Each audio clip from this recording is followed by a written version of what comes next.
నిధులతో అక్కడ కట్టింది గిరిజన బిడ్డల కోసం. ఈ రోజు ఆ స్కూల్లో మా గిరిజన బిడ్డలకే పెట్టామంటున్నారు. వాళ్ళు మేజర్స్, వాళ్ళు ఎక్కడుండానో చదువుకుంటారు. మా చిన్నపిల్లలు అక్కడే ఉంటారు. ఎందుకంటే సికెన్సెలిమియా, ఆస్మా, ఇంకా రకరకాల వ్యాధులతో ఉన్న పిల్లలు కూడా ఉన్నారు. ఈ క్లైమేట్ ఇక్కడ సూట్ అవ్వదు. అక్కడ క్లైమేట్ బాగుంటుంది, అక్కడ చదువుకుంటారని అక్కడ మా బిడ్డల్ని పెట్టారు. సో ఈ రోజు 2 days ఈ అబ్బాయి పాడేరులో ఉండగా ఇక్కడ మా దగ్గర ఉంటే ఈ అబ్బాయికి ఆవేశం వస్తుంది, జ్వరం, ఒళ్ళు కాలిపోతుంది. ఇలాంటివేమి మా పిఓ గారికి, మా కలెక్టర్ గారికి, అసలు మా గిరిజన ప్రాంతంలో తెలుగు రాని ఆఫీసర్లు ఉండకూడదండి. మా భాష మాకే సరిగ్గా అర్థం కాదు. తెలుగు రాని ఆఫీసర్లు వచ్చి మాకేదో ఎక్స్ప్లెయిన్ చేయాలనుకుంటారు. మాకేదో వాళ్ళు ఎక్స్ప్లెయిన్ చేసినా అవ్వదు. మా బాధ విని మా బాధ సీఎం గారి దృష్టికి తీసుకెళ్ళాలి, విద్యాశాఖ మంత్రి గారి దృష్టికి తీసుకెళ్ళాలడానికే రావాలి. మాకు మధ్యలో మీడియేటింగ్ చేసి మమ్మల్ని కన్విన్స్ చేసి మమ్మల్ని ఇక్కడ నుంచి పంపించాలంటే మాత్రం అవ్వదు. ఇక్కడ బిడ్డలకి ఎవరికైనా జ్వరాలు వచ్చి ఏమైనా అవుతే మాత్రం గవర్నమెంట్కి మేము ఉపేక్షించము. తర్వాత ఏం చేయాలో అది చేస్తామని కూడా ఈ సందర్భంగా చెప్పడం జరుగుతుంది. నిన్నటి నుంచి పిల్లల్ని బస్సుల్ని తరలించేసి ఎక్కడ పడితే అక్కడ పిల్లల్ని వదిలేసారు. అలాగే దారిలో వస్తున్న బస్సుని చూసుకొని మా పిల్లలు అనుకుని బస్సు ఎక్కి తీసుకురావడం ఐటీడీకి జరిగింది. ఇప్పుడు వరకు ఎలాంటి స్పందన ప్రభుత్వం నుంచి మాకు లేదు.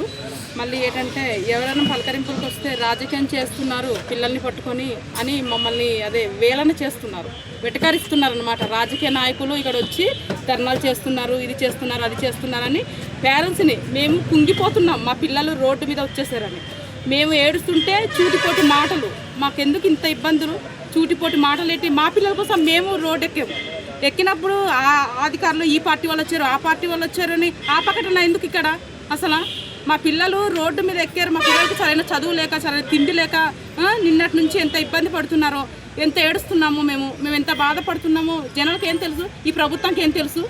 మా బాధలు అంటే వాళ్ళు వస్తే బయటకు వచ్చి చూస్తే కదా మేము పడే బాధలు వాళ్ళకి అర్థమవుతుంది. మరి ఇప్పుడు ఏ రాజకీయ నాయకులు మాకు సపోర్ట్గా రాలేదు. మా అంతటికి మేము మా పిల్లలకి ఇబ్బంది కలుగుతుంది కాబట్టే మేము రోడ్డు ఎక్కాము. మా పిల్లలకి రోడ్డు మీద ఎందుకు అలా వదిలేయడం వాళ్ళు. ప్రిన్సిపాల్ కూడా పదే చెప్పాము, మా పర్మిషన్ లేకుండా మా పిల్లల్ని బయట పడేయొద్దు, మేము వస్తే తప్ప మా పిల్లల్ని ఎక్కడికి పంపించొద్దు అని పదే చెప్పేసే వచ్చాము. కానీ మా పర్మిషన్ లేకుండా మమ్మల్ని ఒక మాట చెప్పకుండా చిన్న పిల్లలు ఆ లగేజీలు పట్టుకోగలుగుతారా? అలాంటి పిల్లల్ని రోడ్డు మీద వదిలేసి ఎవరు కూడా స్పందించకుండా పిఓ గారు అక్కడ వెళ్ళి దగ్గరుండి ఖాళీ చేయించేసారట స్కూల్. యథావిధిగా ఏదేమైనా సరే మార్గే వలసలోనే మా పిల్లలు చదువులు కొనసాగించాలి. ఇదే మా కోరిక, మా పద్ధతి మాటలుగా చెప్తున్నాము. బాయ్స్ గురుకులం ఇంగ్లీష్ మీడియం స్కూల్ని తక్షణమే రీఓపెన్ చేయాలని చెప్పి ప్రభుత్వాన్ని మేము డిమాండ్ చేస్తున్నాం.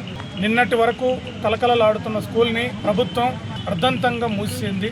దీన్ని వ్యతిరేకిస్తూ గడిచిన 24 గంటల పాటు పాడేరు ఐటీడీఏ కార్యాలయం ఎదుట శాంతియుతంగా నిరసన కార్యక్రమం చేపట్టడం జరుగుతుంది. ఈ ధర్నా కార్యక్రమంలో రాత్రి పగలు తేడా లేకుండా, వర్షం వస్తున్న లెక్క చేయకుండా 24 గంటల పాటు ఇక్కడ నిరసన కార్యక్రమం తెలియజేస్తున్న ప్రభుత్వం చలనం లేకపోవడం చాలా దుర్మార్గమైన విషయం. ఈరోజు పాడేరు ఐటీడీఏ అనేది రాష్ట్రంలో పెద్ద ఐటీడీఏ. ఇటువంటి ఐటీడీఏలో ఉన్న గిరిజనులకి న్యాయం చేయాలని చెప్పి ఐటీడీఏ ముందు కూర్చుంటే ప్రభుత్వం కనీసం సానుకూలంగా స్పందించి సమస్య పరిష్కారానికి కావలసిన పద్ధతిలో ఎటువంటి చర్యలు తీసుకోకపోవడం చాలా అన్యాయం. ప్రభుత్వ వైఖరి వలనే ఈ రోజు దాదాపుగా విద్యార్థులు నడి రోడ్డు మీద రావాల్సిన పరిస్థితి వచ్చింది. కర్కశంగా, మానవత్వం లేకుండా మొండిగా గిరిజనుల పట్ల ఎంత వివక్షత పూరితంగా వ్యవహరించారో చాలా వీడియోలు చూస్తేనే అర్థమవుతుంది. కాబట్టి ప్రభుత్వం సమస్య పరిష్కరించే వరకు ఈ ఆందోళన కొనసాగుతుందని చెప్పి ప్రభుత్వాన్ని హెచ్చరిక జారీ చేస్తున్నాం.